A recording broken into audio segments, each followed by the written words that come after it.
Well, good morning once again. My name is Reverend Joanne Burns, and so I welcome you here to Unity Spiritual Center, and a shout out to our online community. I'm so glad all of you are with us today. I would like to, as I said earlier, we have a very special service this morning in celebration of our week-long visit from the Tibetan Buddhist monks from the Drepung Gomang Monastery. Their goal is to preserve the traditions by sharing them with the world and to keep it known that their country, the people, the language, the culture is being systematically and continuously destroyed since the invasion of 1950, before I was born. They are an endangered people. Many in our own country rally for the endangered species of animals and plants, and we must also rally for the endangered species of a human culture.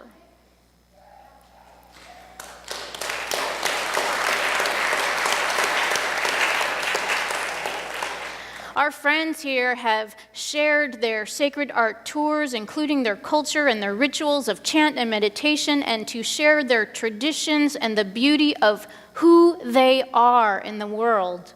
And they have given to us, Unity Spiritual Center, and all of you here today, a gift by being in community and sharing time and their presence and their sacredness and their very being.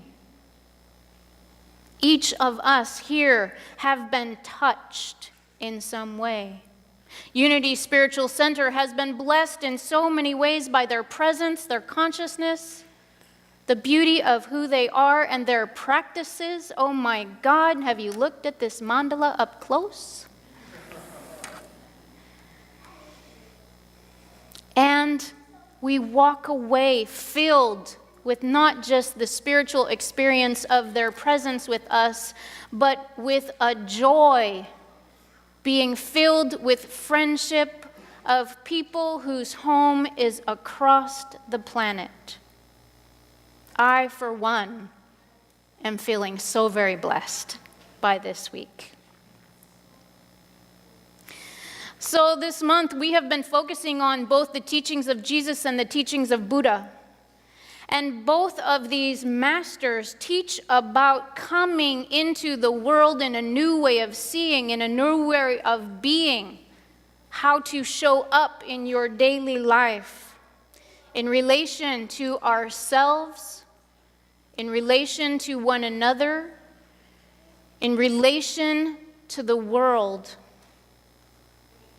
And knowing that we were doing this month-long focus, when I had the opportunity to consider and meet with Geshe Monlam about which mandala pattern and energy do I want to bless our ministry in this community with, I took that as a sacred task to choose the highest and best for all of you. And in choosing this mandala, my intention was then and still is today that each and every one of us have the healing experience required for our life, for our soul, for our spirit, so that we can awaken into our divine Christ nature, so that we can become the enlightened one, to be the Buddha nature in the world. Enlightenment means seeing differently. It means gaining an insight from your internal teacher to walk out in the world with clarity and awareness. It is about how we see ourselves, one another, the world. It is about how we be in the world, what we do, what we think, what we act, what we speak, how we show up. And both Jesus and Buddha sought to bring out a radical transformation of the religious upbringing that they had. Jesus was raised a Jew and he became what we turned into Christianity. And Siddhartha was raised a Hindu and he took it to the next level to create Buddhism.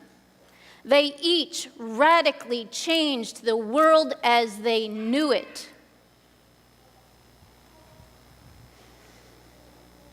And so the radical shift that we need now, right now, today, 2018, as a human species, as a collective, is a healing in consciousness.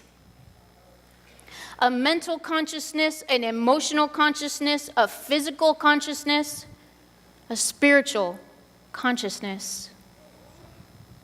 We know through the study of psychology that our thoughts create our emotions, which creates our behavior, and it creates how we interact with others. It's all about your thoughts. And so your thoughts either come from God, love, or they come from egocentric fear. It's a either or. It doesn't get any more complicated than that.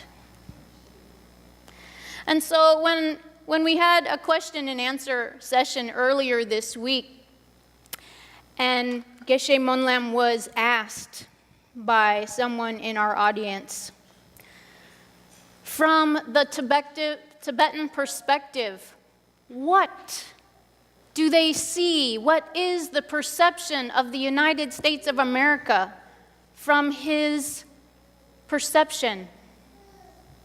And I loved his response. Are you ready? This wise man said, "The United States of America is a very rich country. You have everything, but you are also paralyzed by your fear." And he hit the nail on the head in such clarity and simplicity that I was like, whoa. This man has only been here a few short months and he has got us pegged down to the T. We have everything and we are paralyzed by our fear. Powerful. He spoke words in such simple truth by this observation about our country and our people and the focus that we have on things, our society, how we interact, and our politics. I'm not going to go there. But in our country, we know he sees that more people live from fear in their mind and heart than they do from love. That's not the kind of place I want to be. Is it the kind of place you want to be? Is it the kind of place we want to raise our young people? No. Thank you, Michael.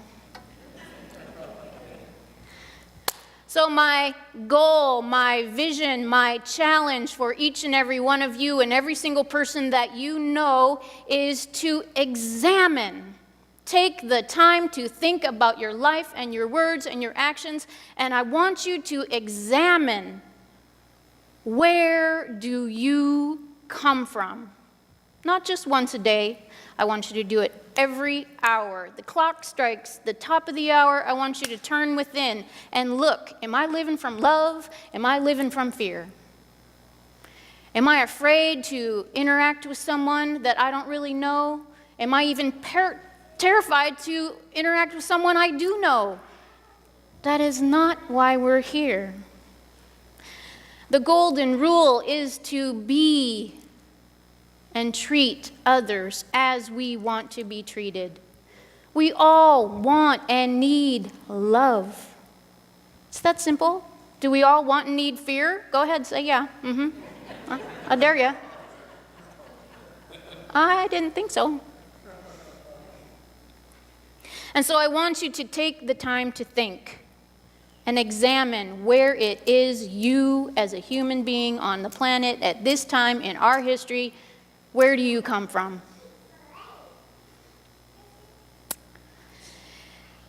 And so having said that, my prayer and vision for all of you here is that you experience that inner healing that each of you need to awaken to each and every level of consciousness that we live from. To be mindful of what it is you're doing and thinking and saying and how you interact with others. And take it to the next level, because everything you think and do and say has a consequence. We teach truth and consequence to our young, and somehow we, through the la of life, we forget that there is a consequence to everything we do. And so before you do it, before you say it, before you think it, before you go there, examine for yourself, what will the consequence of my thought, my word, my action be? And don't just think about for yourself from the egocentric mind that focuses on me and nothing but me. We're wiping that out. We are moving to the next level where we focus on the ethnocentric level of reality, the group. And so what does your thought, feeling, and action do to the group?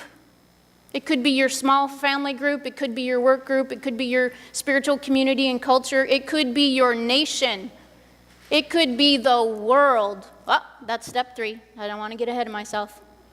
So we want to awaken to how does our thoughts, words, and actions affect not only ourself, the me that we live from most of the time, to our group, and beyond the group to the world, so that we know that our friends from across the globe are safe and loved and cared for, and that they have a country to call their own.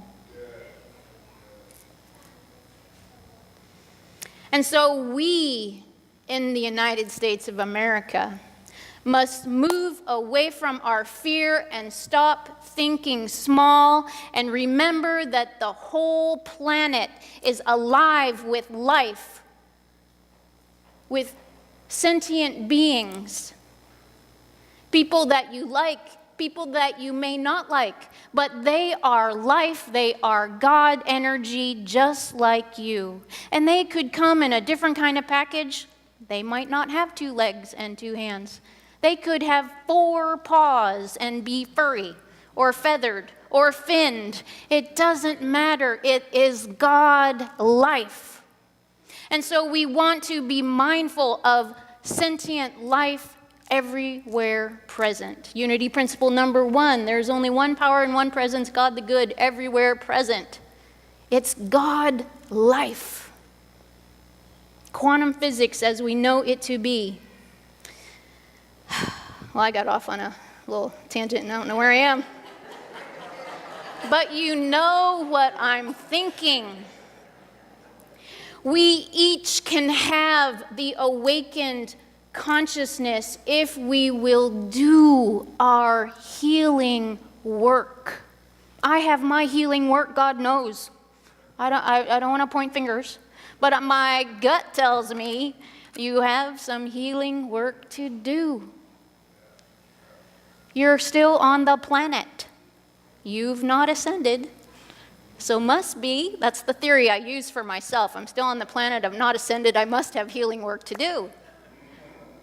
And so since you're here with me, my invitation and my challenge is to move away from the ego, to embrace that you are part of a global experience, to awaken to the truth that love is God and love is all there is.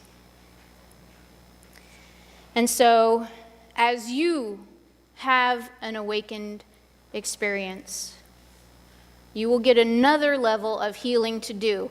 I figured I'd tell you the rough spot before I send you off for the day, because that's the way it works. You'll think you'll heal something, and you'll be all, oh, this is good. And then guess what? The universal life force will give you something else to heal. Isn't that exciting? I knew you would be joyful about the idea of it. And so we invite you to be a part of the healing process, to fully awaken to your Christ nature, unity principle number 2, the Christ spirit within, and to embrace the Buddha nature that is within all life. Because once we awaken for ourselves, we become a healing channel for the awakening of others. Which is why we've invited these wonderful Tibetan Buddhist monks to be with us. Because they hold the consciousness of the awakened Buddha as best they can, and they are willing to share with the entire world. And I, for one, am blessed by that. Namaste.